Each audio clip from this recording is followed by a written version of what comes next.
Evan Reid's life was a routine of secrets and silence. Each day began with the long drive into the Nevada desert, the horizon a jagged scar of distant mountains. At the security gate, armed guards in black uniforms scrutinized his ID, their mirrored sunglasses revealing nothing. Beyond the barriers lay Area 51. A sprawling compound of nondescript gray buildings, subterranean labs, and heavily guarded hangars. Most would have given anything to see what went on inside, but Evan knew better than to let his imagination run wild. Curiosity, he'd learned, could be deadly. As an electrical engineer, Evan specialized in experimental energy systems, an essential, if unglamorous, position that kept the base's labyrinth of technology running smoothly. Officially, his work was on the cutting edge of renewable energy solutions, but unofficially, he was troubleshooting equipment reverse-engineered from sources that defied explanation. Alien technology wasn't just a conspiracy theory, it was a fact sitting in locked vaults and meticulously dissected piece by piece. Evan never saw the full picture of what he worked on. That wasn't his job. Everything was compartmentalized, information parceled out in fragments to ensure no one could grasp the whole. The day it all began, Evan was finishing a diagnostic on a prototype generator when a faint vibration tugged at his attention. At first, he thought it was feedback from the machinery, but as he powered everything down, the hum remained. It was faint but unmistakable, like a low, rhythmic pulse. He turned his head toward the sound, tracing it to the corridor beyond his lab. At the far end of the hallway, a set of reinforced steel doors loomed, marked with bold yellow letters. Project Harbinger, authorized personnel only. Evan had passed the doors countless times before without a second thought. This time, though, the hum seemed alive, calling to him. He shook his head, brushing the thought away. Nothing good came from asking questions here. Still, the sound lingered in his mind like an itch he couldn't scratch. That night, alone in his sparsely furnished quarters, Evan replayed the day's events in his mind. The base's power grid was a precisely tuned system, and anomalies were rare. If there had been an issue, protocol demanded it be logged. Yet when he checked the diagnostics remotely, everything appeared normal. No surges, no malfunctions, nothing that could explain the hum. Restlessness gnawed at him. He poured a mug of stale coffee and stared at his tablet screen, his mind drifting to the Project Harbinger doors. The name was cryptic, but like all the base's operations, it probably referenced something well above his clearance level. Still, he couldn't shake the feeling that whatever lay behind those doors was connected to his work. Finally, he gave in. Accessing the base's network, he navigated to the energy system's logs. The security protocols were tight, but years of working here had taught him a few tricks. He bypassed the usual safeguards, masking his activity under routine maintenance queries. As he dug deeper, he found what he was looking for, an unmarked energy signature originating from the Project Harbinger wing. The file attached to the logs was encrypted, but even the fragment he could read chilled him. Stabilization required. Anomalous feedback detected. Evan didn't consider himself reckless, but the hum haunted him over the next several days. Every time he passed the Harbinger doors, his skin prickled, as though the air itself were heavier in that section of the base. During a routine maintenance inspection near the restricted wing, he spotted his opportunity. A loose cable dangling from a security panel. It was a minor issue, one that should have been fixed immediately, but the oversight meant he could exploit it. He glanced over his shoulder, ensuring the corridor was empty, and quickly slid a tiny, unauthorized camera into the gap. It was a risk, but his curiosity had grown into a compulsion. He needed to know what was behind those doors. Later that night, he retrieved the footage and watched it in his quarters. The grainy recording showed nothing unusual at first, just scientists and technicians moving through the lab, their faces obscured by masks and helmets. But then came the heart of the operation. A massive steel frame dominated the room, its edges lined with alien-looking circuitry that pulsed faintly in the dim light. Suspended within the frame was something that defied explanation, a shimmering, translucent surface that rippled like liquid glass. The footage froze as a shadow passed across the portal's surface. Something moved on the other side, something enormous, its outline flickering as if struggling to maintain form. Evan's breath caught. He paused the video and rewound it, his hands trembling. The shape was gone, but the sense of dread remained. This wasn't just an experiment. It was a doorway to somewhere else. The next day, Evan found himself distracted at work, the footage playing on a loop in his mind. Every fiber of his being screamed at him to drop it, to bury his discovery and move on. But the questions refused to let go. How long had the portal been active? What was on the other side?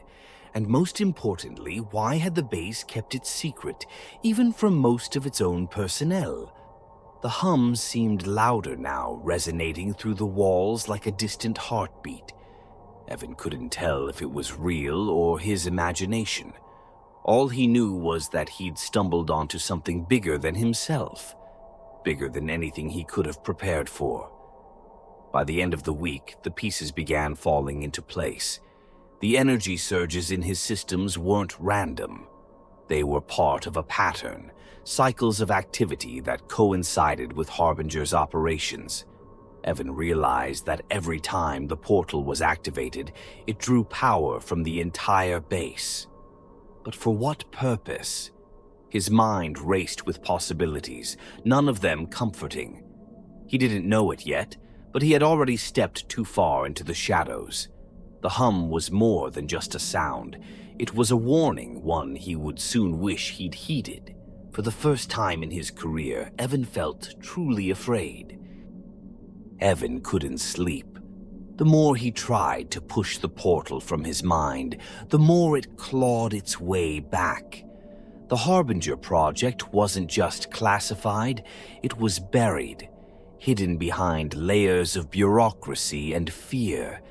Every instinct screamed at him to leave it alone, to pretend he hadn't seen anything. But the image of the shimmering gateway haunted him. And that shadow, what had it been? The next morning, Evan arrived at his workstation with bloodshot eyes and a sour stomach. He buried himself in diagnostics, trying to lose himself in the comfort of routine. But the Harbinger logs called to him, a tantalizing thread dangling just out of reach. Finally, he gave in and pulled up the base's energy grid files again. The logs told a story of disturbance and control, a delicate dance of power fluctuations centered around the Harbinger lab. What worried him wasn't the energy draw itself, it was the unpredictability. Each time the portal activated, it destabilized not just the lab, but the entire base's infrastructure. Fail-safes kicked in to prevent meltdowns, but the erratic surges suggested something far more dangerous. Digging deeper, Evan bypassed another layer of encryption. It was reckless, but he was driven by an overwhelming need to understand. His efforts yielded a cache of documents, their titles ominously vague. Subject viability reports, anomalous returns, containment protocols. He opened the first file, and what he read chilled him. The reports detailed the initial experiments with the portal. Early tests involved sending objects, drones, sensors, even plants through the shimmering gateway. The results were inconsistent. Most items never returned, vanishing into the void. The few that did come back were wrong. One report described a drone returning with its metal plating warped, its circuits fused with an unknown organic material. Another detailed a small tree that had grown tumors, each bursting with a black, viscous liquid that corroded anything it touched. Then came the human trials. The first subject was a volunteer, a scientist eager to be part of history. The report described his entry into the portal as uneventful, but his return was anything but. The man stumbled out hours later, his body shaking violently. His skin was blistered, his veins visibly pulsing beneath the surface. When he opened his mouth to speak, only a guttural screech emerged. He died minutes later, his body liquefying into a gelatinous mass. Subsequent trials fared no better. One subject reappeared fused to fragments of alien material, their limbs twisted at impossible angles. Another screamed incessantly for days before succumbing to an inexplicable decay, his bones softening into cartilage. The reports were clinical, detached, but Evan could feel the horror behind the words. Harbinger wasn't just dangerous, it was uncontrollable. Evan sat back, his heart pounding. This wasn't research, it was madness. The portal wasn't stable, and worse, it wasn't empty. The logs hinted at something alive on the other side, something observing, waiting. One entry stood out, its phrasing stark. Non-terrestrial intelligence detected. Behavior hostile, engagement inadvisable. He clenched his fists, bile rising in his throat. The shadow in the footage. Had it been one of these entities? And if so, what was it doing so close to the portal? Were they aware of the base's activities? Worse, were they capable of coming through? A sudden knock at the door snapped him back to reality. He scrambled to close the files, his hands shaking. When he opened the door, he was greeted by a man in a black suit, his face cold and expressionless. "Mr. Reid," the man said, his voice low, "you're needed in Colonel Vance's office." Colonel Vance's office was a stark, windowless room, the walls lined with maps and monitors. Vance himself was a towering figure, his presence commanding.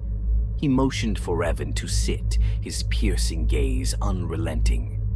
"I trust you know why you're here," Vance said, his tone leaving no room for denial.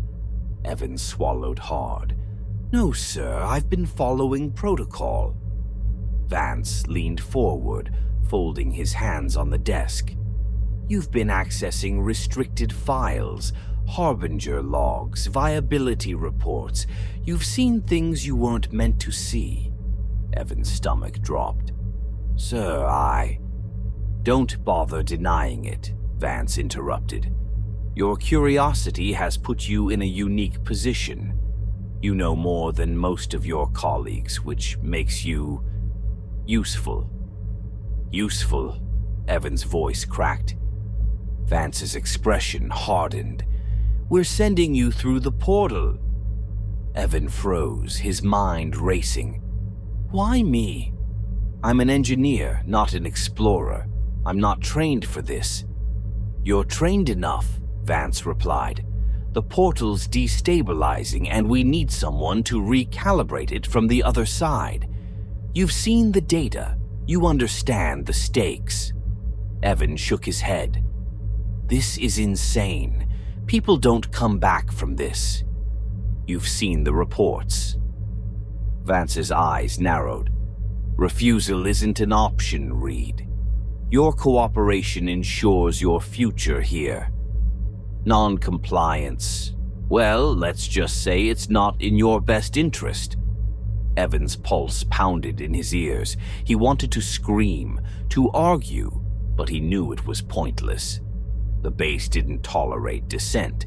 Whatever lay on the other side of the portal, it was less terrifying than what would happen if he said no. Vance stood, signaling that the meeting was over. "You'll receive your briefing in the morning. Dismissed." Evan left the office in a daze, the weight of his situation crushing him. He was no longer just a cog in the machine.